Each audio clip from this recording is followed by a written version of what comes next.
I thought to myself as I saw this story as it relates to Harry Potter, is it more ethical to be an OnlyFans model or to be on Harry Potter?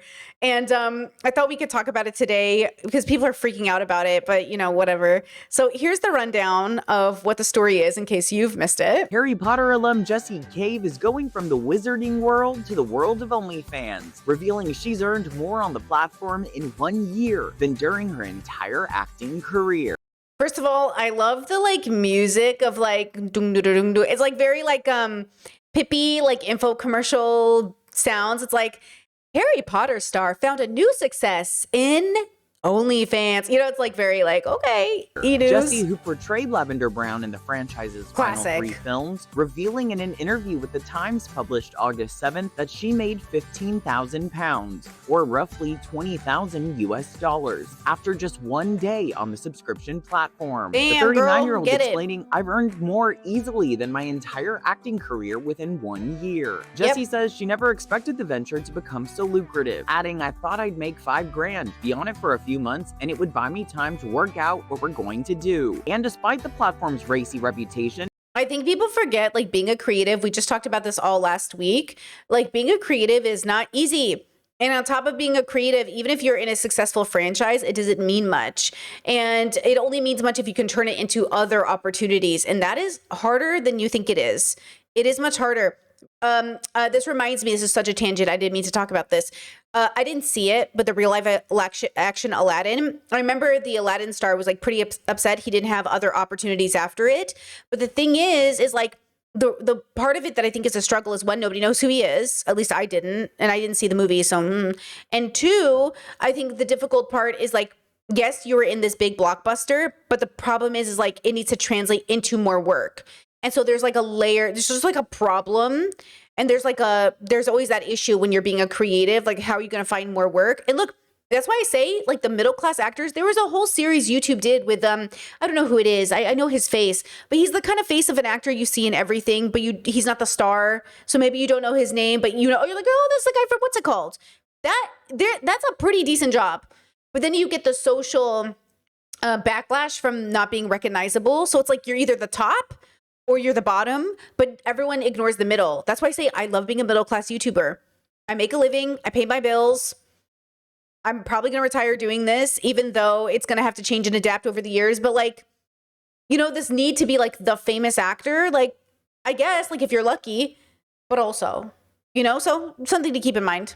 Jessie says her content is non-explicit, focusing mostly on niche hair videos. More than a year later, the mom of 4, who shares her kids with longtime partner Alfie Brown, says the platform has genuinely saved our lives.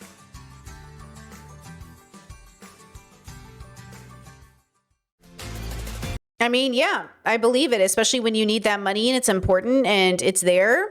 Now, let's look into a deep dive of it in more detail, because I do think it's interesting what she's decided to do with her platform.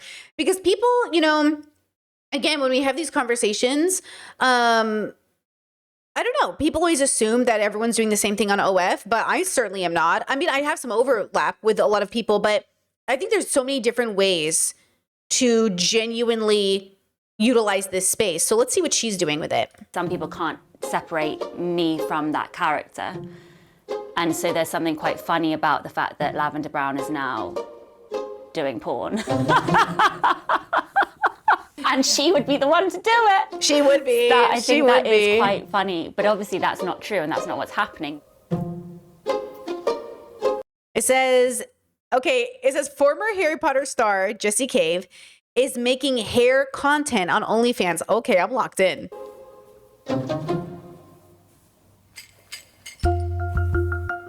None of her videos are explicit, but they do appeal to some people with fetish hair.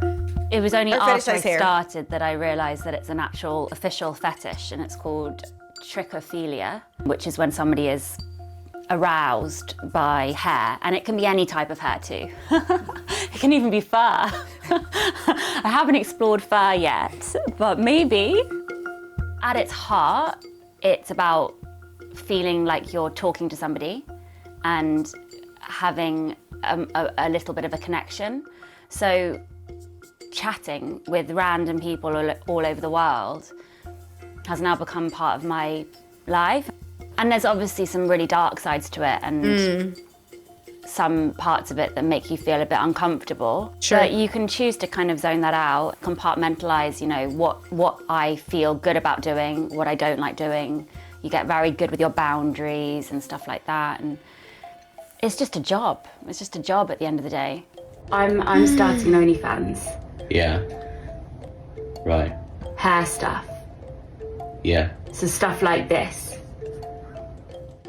I have given it a good go with my acting and writing. I've done okay.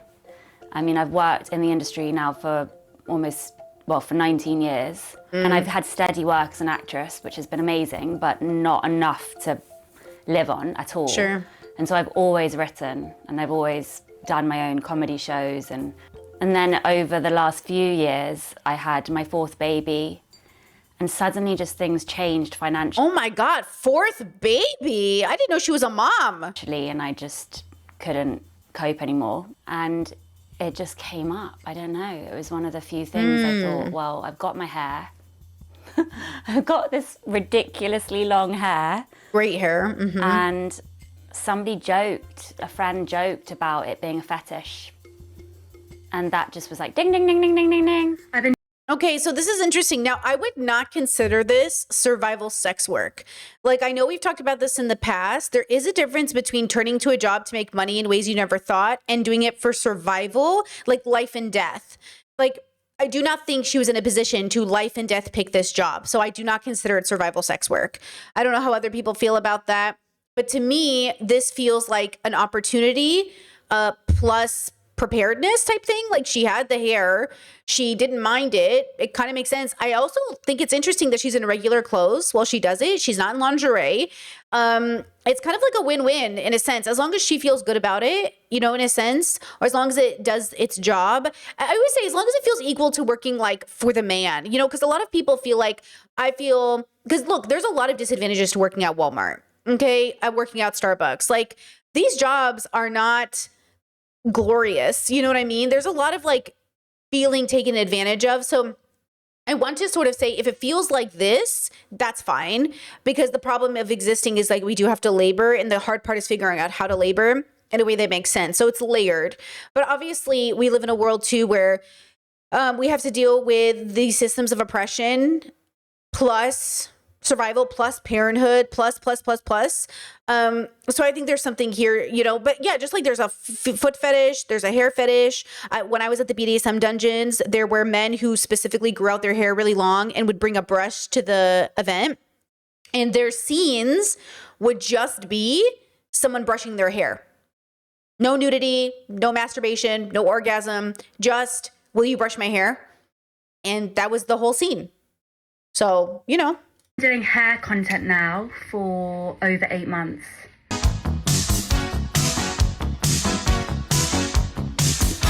And I'm running out of ideas. The money involved of doing something at home was really appealing. And I thought, even if I can make a tiny bit from doing something simple like plaiting my hair in a fairy costume, whilst I can't have a full-time job, I can't write the things I want to write because I just don't have the time. And between acting jobs, it was a no-brainer. I basically sneak away whenever I can, or when they're at school, and I do as much content as I can within 22 minutes. Great. And then try and edit it when they're not around. It's very difficult to actually carve out any time to do it, but I largely stick to a plan of 3 paid messages a week. Messaging is where you make the money, really. You're running a small business. The other day on OF, somebody DM'd me and said, they sent me a tip. Very, very professional. Okay. Sent me a tip to get my attention. Very professional. And said, hey, Britt, or maybe they didn't use my name. I don't know. But they said, hey, can I send you a picture of my dick? And I said, no, thank you. I don't receive, I don't take pictures of people's genitals. And they're like, okay, cool. Thanks. And I was like, cool.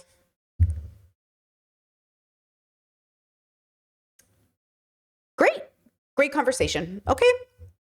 They asked politely. I said, no, thank you. They said, got it. And I said, cool. Thanks for the tip. That's it. And that's like the best case scenario. because I am on OnlyFans. I do sex work. I get it. It's a reasonable assumption that but to ask initially, love that. Because a lot of the people just send me their dick and I'm like, hey, I don't want to see that. You know what I mean? Like, thank you. I don't want to see that. Actually, oh my God, did I tell you guys this story?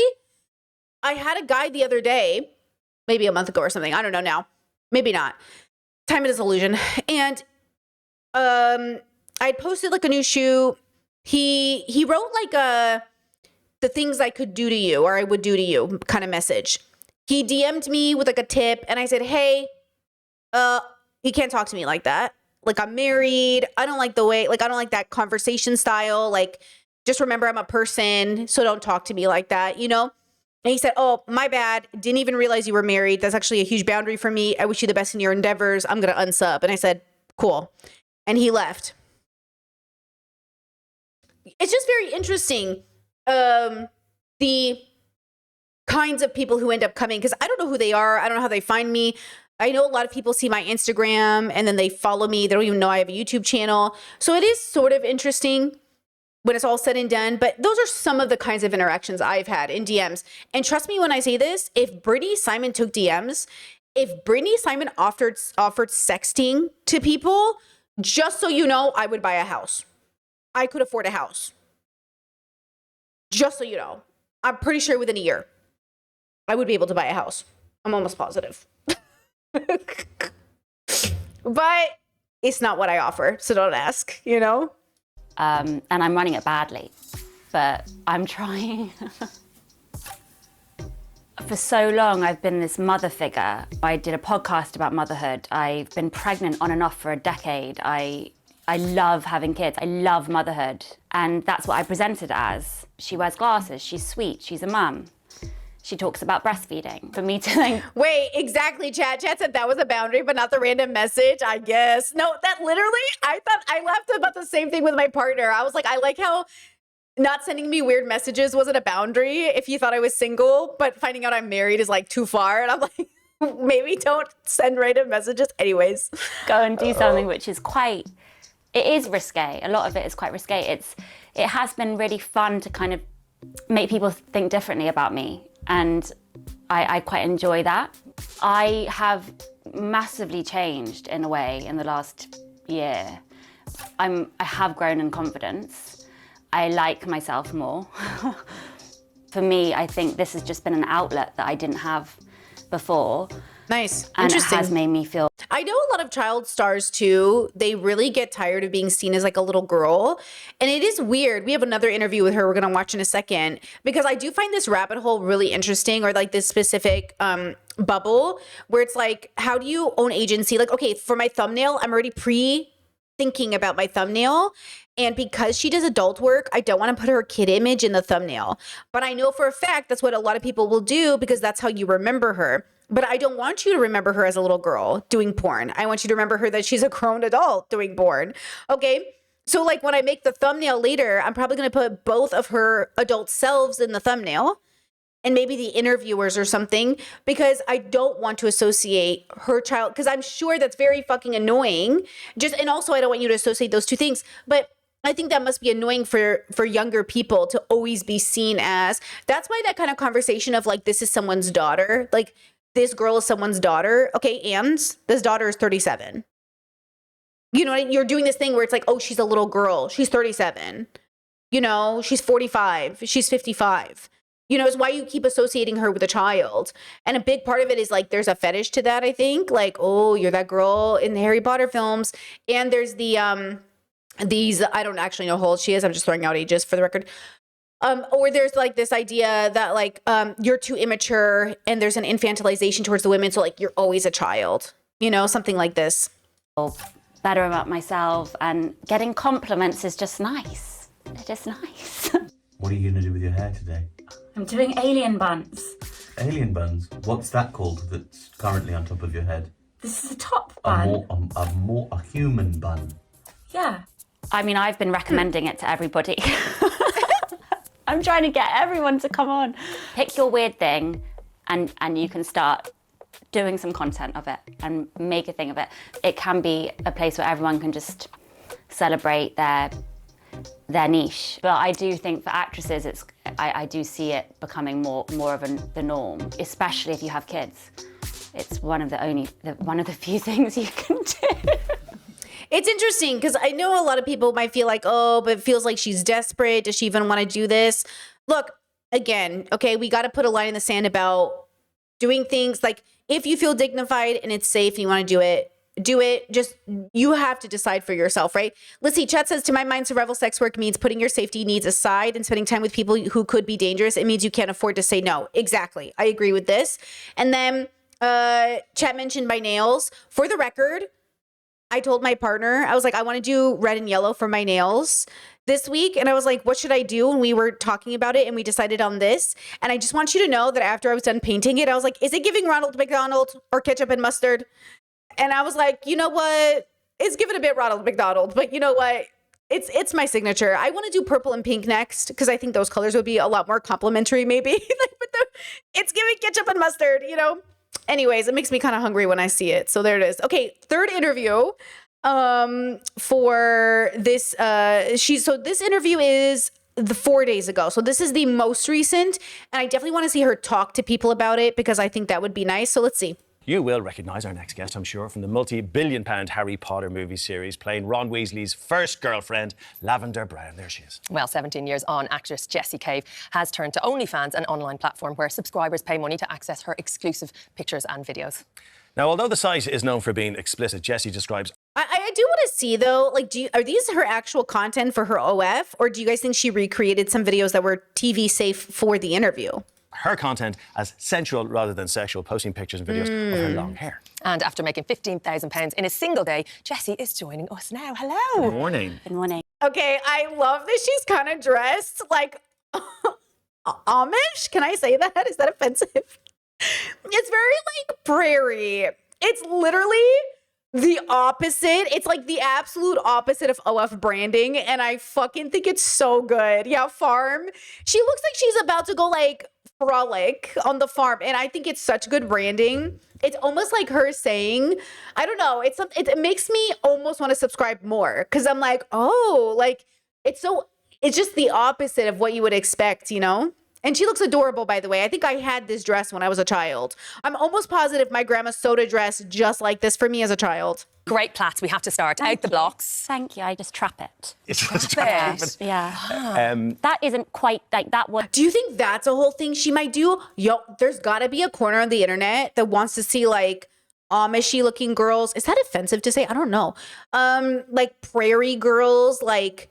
But then that's so patriarchal, isn't it? Like the innocent farm girl who like, see, that feels too weird. That feels too, you know what I mean? That's not entirely correct. I don't know where these numbers have come from. I wish they were those numbers. But Well, let's just say that right off the bat. So what are the numbers? Well, I mean, when I first started, people thought I was doing something that I don't do. I don't know if you can say that word sure. this morning. Say anything you want. Yes. You can. No, I don't think you can. Anyway, they thought I was Pretend doing you're talking to your kids. more Explicit. explicit, which I don't do. Yeah. So there was obviously that intrigue when I started because of that, slogan of Harry Potter actress does explicit things. So that was quite nice in a way because people came onto the page and thought I was doing something. They left, no problems, that's fine. But then people did stick around for hair stuff, which has been a surprise. An accidental surprise. So what do you do? I mean, it feels like it's niche, you would have thought. I have always been quite niche. I can't not be niche, really. So I just went with it. That's why I like her. I like her face. I like how interesting she looks. Like, she's so angular, and I kind of like that. Like, she's so interesting looking. I honestly think she could be a model.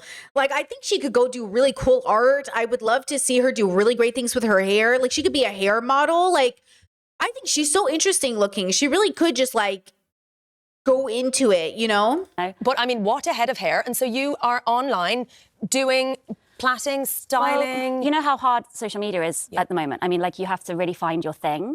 And then what I've noticed is you just keep doing your thing over and over and over again. And I ended up, because I don't really post that much about my kids, and I ended up realizing, well, I have 4 kids. Like, that's all I do. So I didn't want to post them. So I just started doing funny videos of brushing my hair and plaiting my hair, and then people liked them. And then I just thought, oh. And then I was really in quite a desperate spot. And then I just thought, well, why don't I? And at the time, Lily Allen had just come on. Okay, but imagine if she had high heels in latex or like leather on like on like looking down at you while she like, you know, like mommy dommy. And then she was like braiding her own hair. And then after she was done, she like held it like a whip. I gotta grow my hair out. You know what I'm saying? Like, I'm just like, there is something here, you know? I'm telling you, there's something here. But that might be too away from the content she wants to do ultimately. But I think she could be a beautiful model, like her terms, her vibe. But she could be. I could see her being mommy dommy. It was in the news that she had used her feet for money, and I thought this sounds great. And Kate Nash, the singer, she's funded her tours with with doing it, and I just thought I mainly do one-woman shows with puppets. You know, I was in Harry Potter, but I'm a struggling artist basically. So it was I took a chance, and I thought I'd make a little bit of money to fund to pay back the money I lost during one of the Edinburgh festivals I've done, because it's extortionate now, and I've just kept going. There are a few reasons this was a big story in all the papers. A, Harry Potter. This is one of the biggest movie franchises ever, and you're a star of it. But also, you mentioned OnlyFans, and people do think of that explicit content, which, you must repeat, yours is not. But you are one of many who are doing non-explicit content, but people still subscribe. That's how you make the money. Basically, people pay monthly fees, in your case, to see you brush your hair, and you can... And like twirl it and plait it. Yeah, I kind of now think of it, I mean, it's not art, but it is artful, and there is... It could be, though. If she just put a little zazzy zazz, a little sprinkle, a little like Gigi, a little zhuzh, a little it could be. It doesn't take much. I really think art comes from a place that's like deep within yourself to like bring an energy to the camera. Like she really just needs a couple like and then boom. You know, I would consider it art. It doesn't take much more. Get some glitter in there, get some heels in there, get a little bit of like looking into the camera in a particular way. Boom, art. It's really long, my hair, so you can do a lot with it. Exactly. So I kind of put it around your waist. I do all sorts. I kind of think of it like a circus act now, and there is something to be said for it. It just looks quite interesting. And if people like it, that's great. But yeah, I didn't realize it would be. I didn't think I'd be on it 18 months later. The reason I think it's become a story, because over here you have Harry Potter, this kind of, you know, really famous kids film, and then you have OnlyFans, which has its own reputation. So it's that juxtaposition of those two worlds, I guess. And I have always done roles as an actress that have been very sweet, and I have 4 kids, and I talk about motherhood and how much I love it the whole time, and so it was like a bit of a what is she doing moment. Which is also beneficial in many ways in terms of cutting through, as you say, on a noisy platform. And you mentioned you have 4 kids. I imagine that maybe putting yourself in on this platform and kind of, I don't know, indulging yourself a little bit, if that's the right way to say it, after having 4 kids may have been quite rewarding in other ways. Yeah, it was. I think after my 4th baby, he's now 4, he's about to start school. Wow. I have really struggled to find my way as an artist, because I am at home all the time, and I have done jobs, and mainly I'm a writer, and my brain has just changed in the last 4 years, and I really have struggled to find a way forward financially as an artist. And this was almost a way of like... Look, I said this the other day on stream about the artists who do furry porn to buy houses. I'm not judging you. Like, if you have a niche, like not everything you do, like when I talk about being a creative, partially it's what I do on YouTube, but it's also what I do off camera. You know, not everything we do as a creative is in the same medium that we present. Like not all of her art has to be this platform, you know?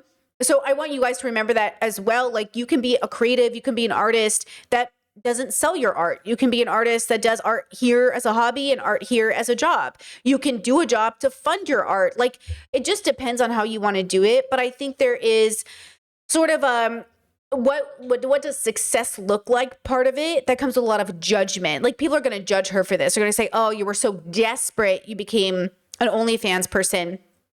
And though I think that could be true, I think it would feel just as desperate if she went and worked at Walmart. You know, remember that actor? He was like a child actor on a child show or a sitcom or something, and they found him at Trader Joe's working, and then people were shaming him like, oh, you fell off, like used to be successful. That's fucked up. You're fucked up.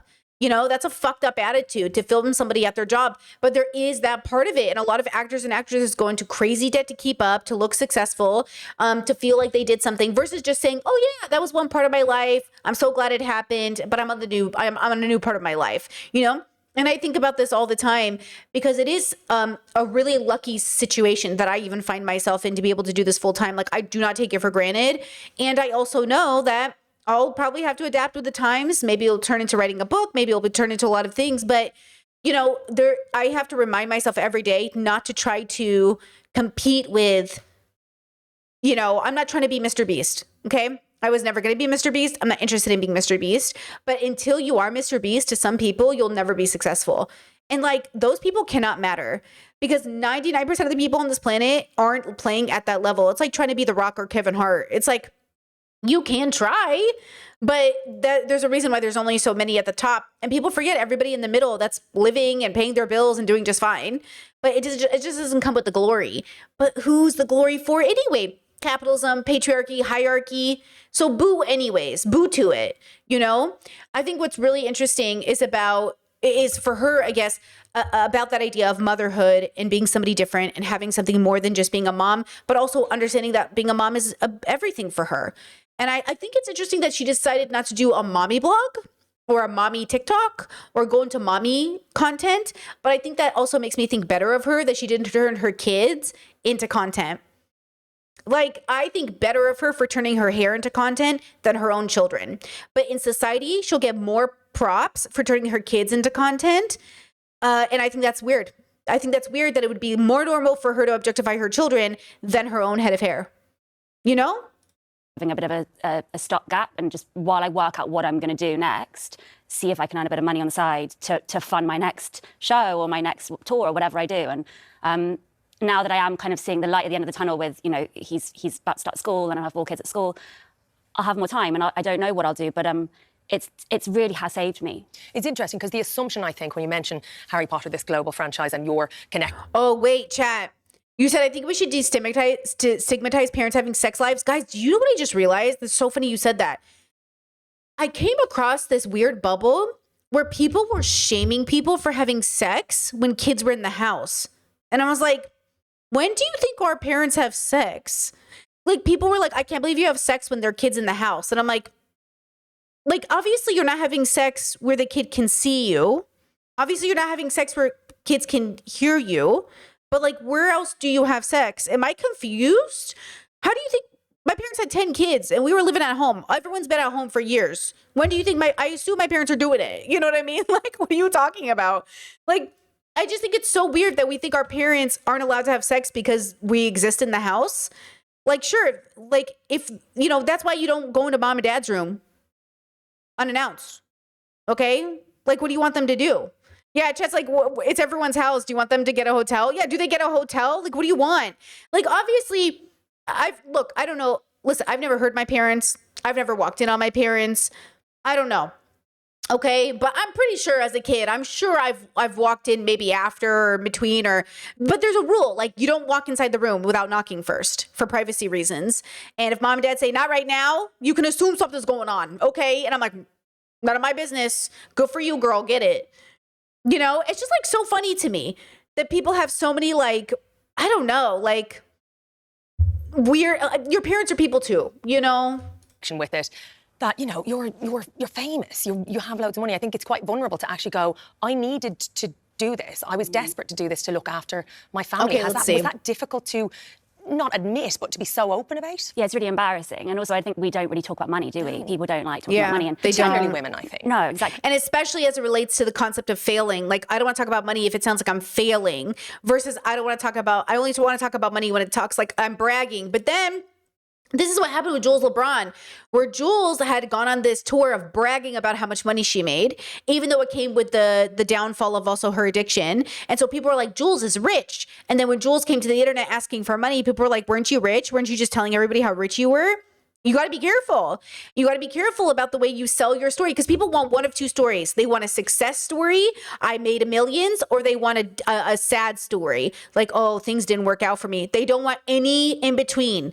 So you have to be careful about how you're going to brand. That's why I always brand myself as a middle-class YouTuber. This is deliberate and on purpose because some people have literally told me Brittany, you make fuck you money. Brittany, you're literally a rich YouTuber. Okay, first of all, I wish. And second of all, absolutely not. Okay, people have to understand, it's not like that.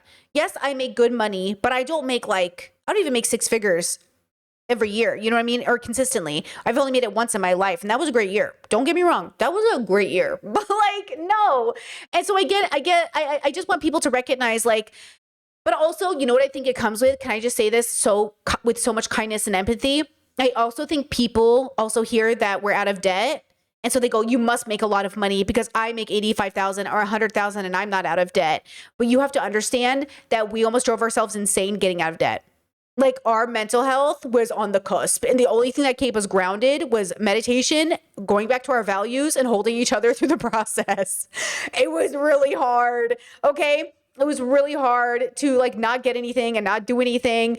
And yeah, so it must sound confusing to people because they're like, well, you have to be making a lot of money because how else could you do this? And I'm like, it wasn't easy. It was really, really stressful, but we did do it. And it, you know, it came at a cost, but it was, you know, whatever. We're out of debt now. So, but like, you know, like I said, marriage is easy. Life is hard. And getting out of debt was hard, you know? But anyways, all of that to say, I think you have to be careful about how you tell your story. Like, you know how she corrected the prices right out the gate? That's important. For her to say, hold on, I don't want people to be thinking I'm making this money consistently, because she's not making 15K consistently. She's probably making, I'm going to guess, 3 to 6K a month. Maybe 2K even. It depends. But she's probably making at least 4K. Pre-tax, by the way. OnlyFans is pre-tax. And you're a 1099 worker, so she's going to pay 20 to 30% on that. And also, because I was in Harry Potter, I was a smallish part, and it was 20 years ago. I've done little roles as an actress ever since, and I mainly have done comedy. Yeah. So people just assume I'm rich and I have loads of money, and no, I don't. So it was embarrassing because on a certain level, I would have really liked to get a job, but you know what it's like. You have kids. It costs so much for childcare. I mean, even going to the Edinburgh Festival, I can't really even afford to do the whole run anymore because I can't afford how much it would cost to take all my kids up. And people assume, oh, don't take your kids. I want to take my kids. Yeah. You know, so also, who's looking after the kids? We don't take the kids. It's like a logistical I don't think thing. you have to apologise for anything you do. Well, I have felt like I've had to apologise a lot, and I'm learning. Why and to who? I think it's a choice to have 4 kids as well. I think people, you know, are like, well, you chose to do that, so you stay at home and you look after them. Whereas I've always wanted to make art at the same time. So, and also I chose to do this weird job. It's a weird job, you know. And but creative people, it's kind of in your soul. There's very little you can do about it. Yes. Do you know what I mean? It kind of leads you. It Don't does. you think? True. You And also I think you can not do it. No, and I totally believe that. I couldn't really have done anything else. And the other thing is I have lasted. I have managed to keep afloat work-wise as an actress, which is, you know, it's a very small proportion of people who can work regularly. And I have done the odd job here, and I have managed to keep afloat for 18 years. And then it just came to a moment a couple of years ago where I was like, oh, yeah, I really don't know what I would do. And this was an option. And I'm now so glad. I'm so glad. But also, isn't it the thing that everything now is content, and suddenly this kind of weird pathway, if you want to use, has opened up. You know, it's content, it's research, it's stories for another show. Well, I thought if I do it, I want to write about it at the same time because it's a fascinating world. That platform you can get into trouble. There's lots of traps, and then there's also so much beauty in it too. You're really having, you know, you're engaging with people that you would never usually speak to, or all around the world, and it is a weird fetish. And I mean, it's not all fetishes, you know, I guess whatever. It's been like a fun little hobby on the side. It's almost unbelievable.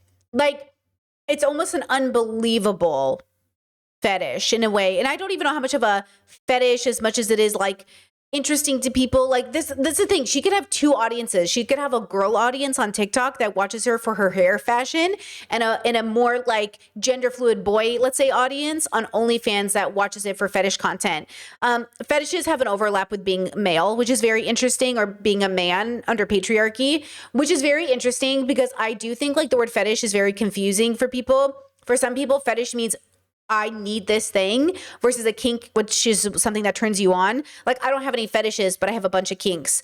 And I do think it's interesting and it's difficult. Like, that's why I think a fetish is it can be a red flag because it feels a little obsessive to me. But those obsessive people are looking for something very niche and they're going to pay because no one's doing it.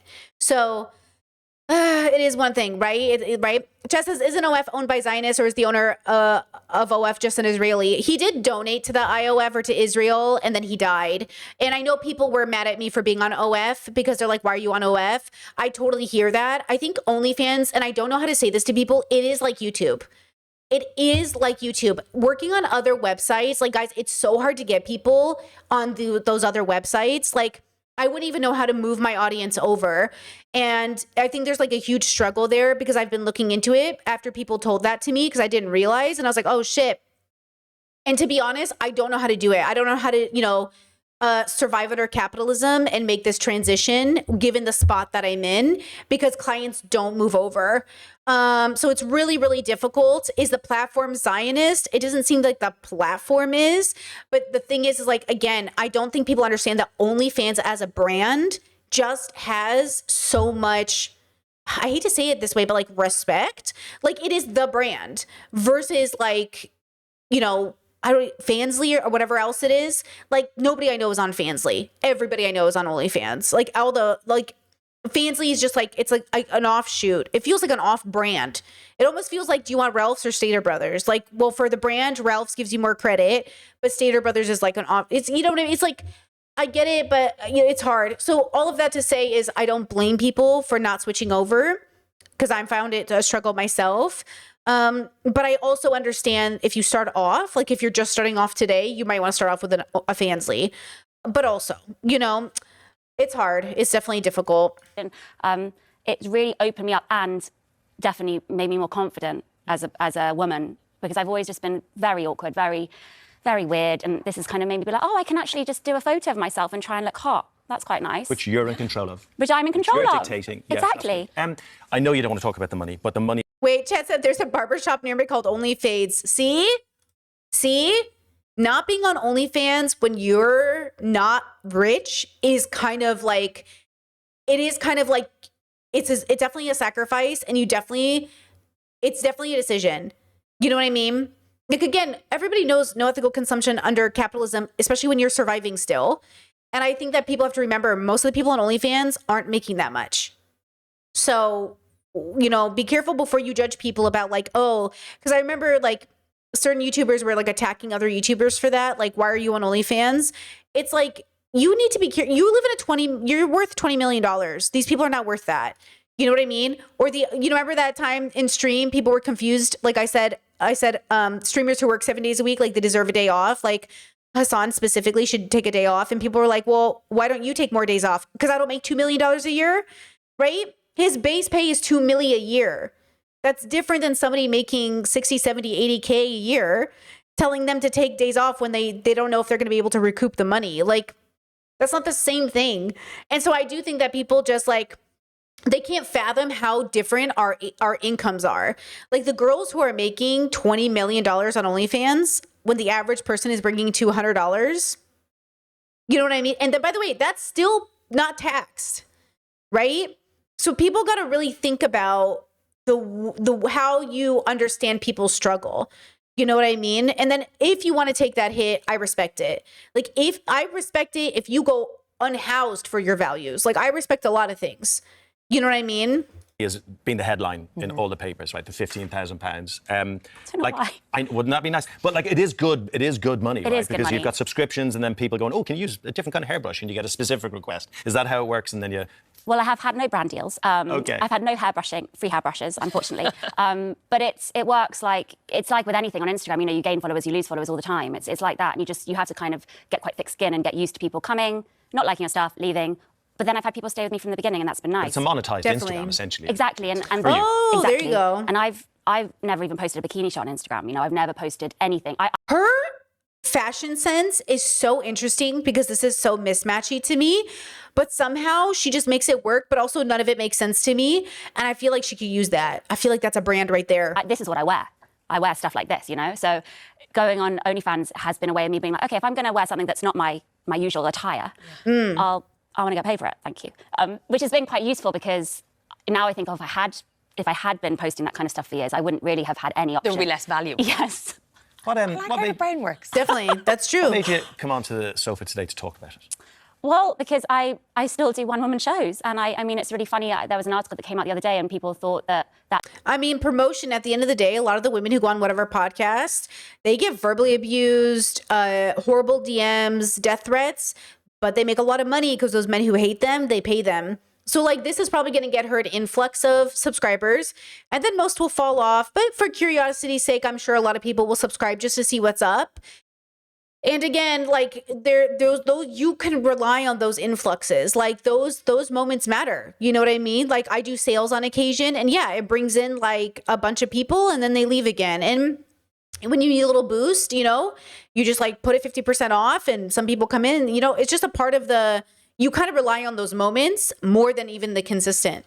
The OnlyFans is all I do now, and it's not. I still make shows, and like I'm doing a show in September. I'm doing my one-woman show again, Sunrise, which I did 8 years ago, which is being revised, and that's really reprised. Yeah. Maybe you've changed a bit and revised it. Could be both. Yeah, and this is how he's very positive. This host. I'm making a living as an artist, which is I think I want to have less shame about it. You know, I want other people who do weird art like me. I want them to know that there is some way of still making keeping it afloat in the in-between times as well, and then using it to do what you love. Yeah. I hope so. Yeah, brilliant. Thank you so much. Thanks for coming on. Okay, let's read the comments if there's any. Okay, let's see. Originally, OF wasn't intended for adult content. It was a platform intended for content creators to sell and paid subscription, which is true. Some people are on OF using it that way as well. Let's see, this woman comes off so genuine. She's so glad she found a path that makes her smile in a way she does while providing for her family and her dream. I heard OnlyFans wasn't planning to become explicit content platform, so I guess she's using the platform for its real purposes. Jessie, you're not awkward or weird. You're amazing as you are. The world would be a very boring place if we were all the same. Let's see, my husband in our first year of marriage said, "You think I'm weird, don't you?" To which the response was, "I wouldn't have married you if you weren't." Let's see. She had a niche look and a style. Now that's very, period A24 aesthetic with her newfound following. Okay, let's see. She came across very well. Good for her. Honest about struggles without an ounce of victimhood. Brilliant woman. Okay. Don't ever lose your niche. I love your uniqueness of this I love the uniqueness of this beautiful woman. Damn, people are positive as hell, brother. OnlyFans started off as a Patreon. Wish her the best. That makes sense. Interesting. I'm happy she's getting so much support. I wonder if it's also because of the way she looked when she showed up. She didn't look, forgive my French, explicit, slutty, objectifying. And I wonder if that played into people not treating her that way. I wonder how people would have treated her if she showed up with lashes and her boobs out and nails and she looked like an OnlyFans model. And I wonder about that a bit. And then I wonder how much of it matters that she's white and how much of it matters that she's from Harry Potter. Who knows? But there's definitely a psychology. Something's going on over here. But anyways, I just wanted to share that and talk to you guys about it because I thought it was very interesting. And it just reminds you that, everybody must labor for their community. But when you are creative, it is very rare, regardless of your opportunities, to even remain successful just because. You really got to turn it into something. And I love how creative she was with her venture, how open-minded she was to doing something that I wouldn't have thought of. Like, hell yeah, girl. Like, I think this is great. And this is what I'm trying to say. Like, when I made that video on my second channel about, like, you should probably do an OnlyFans probably. Obviously, I always say to people, if you're young and you think it's going to make a lot of money, definitely don't do it because the stigma is real. Okay, the stigma is socially real. Be careful. But even more than that, if you are creative, you can't just, if you're really a creative and you want to make it a career, welcome to a life of struggle, but also it is possible. I really believe this. There's nothing I believe more in my heart of hearts that every creative who's truly, and I mean joyfully, a creative, there is a world for you to survive in. There's a world for you that needs you. There's a world that needs your art. You just got to figure out where it is and what it's going to look like and how you're going to fund it. So I kind of like that she's funding her art and doing something unique and writing about it. And it's all coming together. And I love that. And I thought it was perfect to, add to the conversation we had last week about ethics and being a creative and stuff like that. So there you go.